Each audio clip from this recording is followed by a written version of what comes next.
Hello guys, welcome back to another episode of Entitled People. Hope you're all doing awesome today, and as usual, it's time to check out some more Reddit stories. So let's get into it, friends. I should have sacrificed myself for her. So I'm not entirely sure if this qualifies as an entitled parent, or just someone who's mentally insane, but this just happened a few hours ago, so here goes. I'm a 29-year-old male. I work for a small hardware store in my city. I'm about 6'2", chubby, but still muscular from all the heavy lifting I do for work. Early this morning, me and we will call her Nancy, a 49-year-old female, were at the store before opening to do inventory. It was about an hour before opening and Nancy went outside to grab something from her car.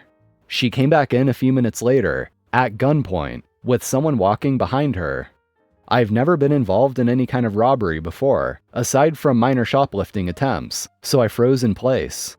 The gunman pointed it at me, telling me to keep my hands visible and to follow them. Nancy was technically the opening manager and therefore had keys to the store and vault in the back office, so he held me up while she emptied it. He was gone in about 10 minutes, but it felt like an eternity. Our store doesn't have any kind of silent alarm, so once we were sure he was gone, I went and called 911. After I got off the phone, Nancy comes up to me and asks, word for word, "What the F is wrong with you?" I stare at her, completely caught off guard, and ask her what she was talking about. She proceeds to rant at me up until the police arrive. To sum up her rant, she basically said I was a pathetic excuse of a man for not protecting a single mother when she was in danger. I asked her what she expected me to do in that situation. She expected me to try and get the gun away from him so he couldn't hurt her. It was around that point that the police arrived to take our statements and ensure that we were okay. My actual boss is on vacation this week, but has given me the next 2 days off, paid. I love this guy. To recover from the shock of the situation and to call him if I need anything. I haven't told him about Nancy's rant yet. I'm still trying to process everything she said to me. Edit. Sorry, still new to posting, wasn't sure if this info is relevant or not. Nancy is divorced and her son is a 19-year-old college student who doesn't live with her. During her rant, she kept going on about who would watch my baby if I died, stuff like that. But we're not done yet. OP gave us an update and it gets weirder. Hey everyone, not sure if this is how you do an update, but here goes. I just wanted to start by thanking everyone for the kind words and advice I was given. It was definitely the scariest moment of my life, and I've decided I'm going to look into potential therapy. Before the actual update, I just wanted to explain a few things based on some comments I saw in my original post. The hardware store I work for is small just in the physical sense. It's still technically one of the big-name hardware stores in the US, just not warehouse-sized, like the ones with the orange and blue logos. When I said that Nancy had emptied the vault, I wasn't referring to an actual safe or lockbox. The vault in our store refers to a small double-locked room where they store the money orders the store receives from the big armored trucks. Nancy actually is the HR manager for our store. Because the store manager was out of town for the week, she was the acting store manager along with one other person who was off that day. My actual store manager, Nancy, and the third associate are the only ones with keys to the vault. So now for the update. To be honest, I'm not sure if I'm more angry or scared right now, but I got off the phone with my store manager half an hour ago. He was reviewing the security camera footage that was sent to him from his hotel room. I knew the store had cameras. What I didn't know is that we have cameras that face the parking lot. Some of you mentioned it in the comments, so you may not be surprised to hear that Nancy has been arrested for assisting in robbing the store. I can't go in extreme detail, but according to my boss, the gunman was seen exiting Nancy's car when she went outside. They spoke for a bit before walking back up to the store. I don't know much else aside from that the guy was her new boyfriend. I am feeling so many different emotions right now. Confusion, anger, fear, etc. She traumatized someone 20 years younger than her for a few $1,000s. I don't know if she was chewing me out about the single mother thing because she'd hoped I would have done something to warrant getting shot over. All I know is that this woman, who originally did my hiring interview, is mentally insane. As I said, I think I'm going to look into therapy for this. It's just too much for me to process alone. My boss has offered me additional leave of absence if needed as well. Now this update makes the whole situation a bit more confusing, so let's see what a few people in the comments are saying. This commenter says, sounds like she was hoping to murder him. And OP says back, see, that's the thought that I'm terrified of right now. Did she hate me so much for some reason she wanted me dead? And this other person says this: whatever her motives were, they weren't personal. It was all about the money. I have no clue how she thought lashing out at you would help maintain her cover. Maybe her logic was, I've got to make my coworker look like a suspect. I know, I'll emphasize how he did nothing to stop the guy. That'll make him look suspicious instead of me. But she was willing to traumatize you and endanger your life to get her hands on some cash. And a couple other people are saying she wanted OP to make a play for the gun. That way the robber would have an excuse to use it on him. But I personally don't really feel like that's the case. While it's certainly possible, I think it's more likely that Nancy was just acting this way and saying this stuff as a sort of weird way to help cover up her involvement in the crime. Whatever her thought process was, I feel like she was just thinking this is how a victim in a robbery should act. So basically, I don't think she was trying to get OP killed. I just think she was trying to act innocent while being an accomplice in the robbery. But the big dumb move that got her caught as being part of this was having the guy come out of her car, talk to him, and then go in the store together. It wouldn't have been that hard to have him walk up from elsewhere. What a terrible criminal. What do you guys think?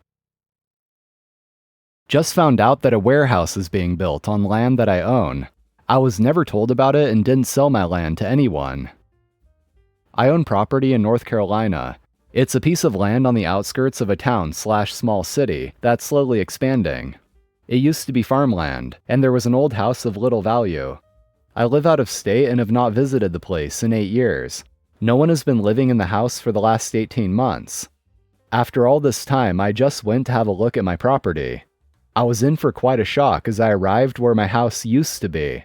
The house had been torn down, and there was a construction crew working all over my lot. They said they're building a warehouse and offices. There's a huge hole in the ground. As I was there were 2 excavators digging further into my land. A small hill that was there was flattened. I couldn't believe it because I've not been told about my land being used for construction, ever. I haven't sold my land or the house. I've never been called by anyone seeking to buy it. As I was driving there, I noticed that the city has expanded, and there are now buildings much closer to my land than ever before. But I had no idea that my own land was being used for development. This is so crazy. I can't believe I'm even typing this. I've paid the property tax on this lot every year. It's my name on the title. I'm livid. My land was taken from me without anyone telling me about it. I want to make the construction crew stop working on my property immediately. Then I want someone to explain to me how this could happen. And of course, get appropriate compensation from whoever is responsible. Where do I start? How do I make them stop? I tried talking to the workers, but they wouldn't listen. And they also posted this in the legal advice subreddit. And after some suggestions from commenters, OP says this: I get it, I'm getting a lawyer. And now the GIS website says it's no longer under my name. This is so effed up. I have no words. I've paid the taxes every year. How does this even happen? How do they send me taxes for property they don't think I own? And a while later, we got an update. It took about a whole year for my lawyer to understand what happened and find a solution that would best serve my interests. What happened can be described as a succession of screw-ups and negligence by various county services and people who had an interest in not looking too closely into the matter. It was a matter of incompetence and negligence rather than illegal actions, it seems. Still very frustrating for me. I can't go into too much detail as it could be enough to identify in which county I am. The first problem was that the taxes I paid for that piece of land were applied to another parcel that a family member owns. As a result, the property tax on my parcel appeared delinquent. I was never made aware of this because the apparently only delinquent notice that was sent was addressed to my elderly uncle who used to live on the premises and had passed away a few months before.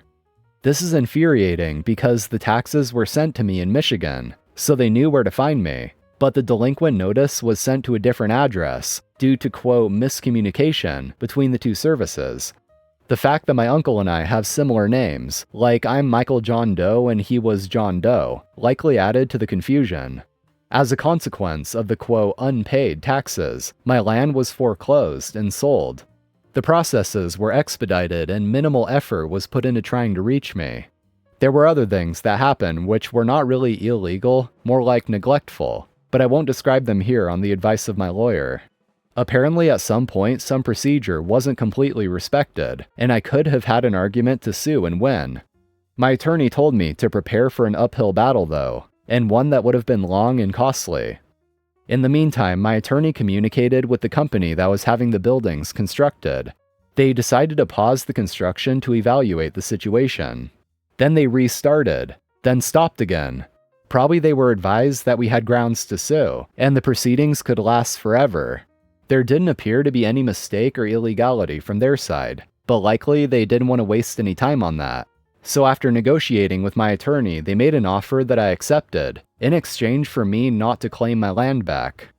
I might have gotten more from suing everyone, but I wasn't ready for years of legal battle.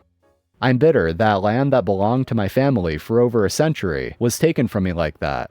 However, in the end, I was compensated fairly, and rather easily, so I can't really complain.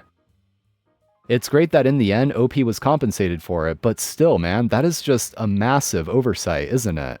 It's crazy that these kinds of mistakes can actually happen.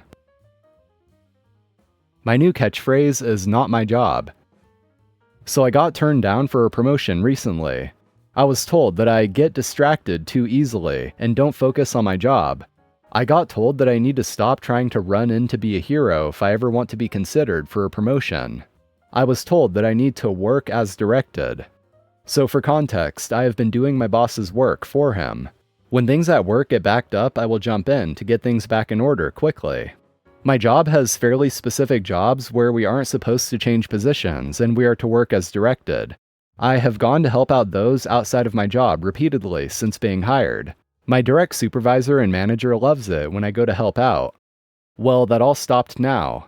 I even had the big boss try to tell me to help out a section that's outside my job description. My new catchphrase is "not my job." I had the bosses tell me that I am to do as instructed. I instead go to the union and get paid and extra to work in a different section. This has been the new trend for the past couple months, and today it all came to a head. They have only one person in receiving for a 4-man crew. I work outbound. They cannot force me to work receiving based on the contract. Now the bosses are working in there and grievance is being filed.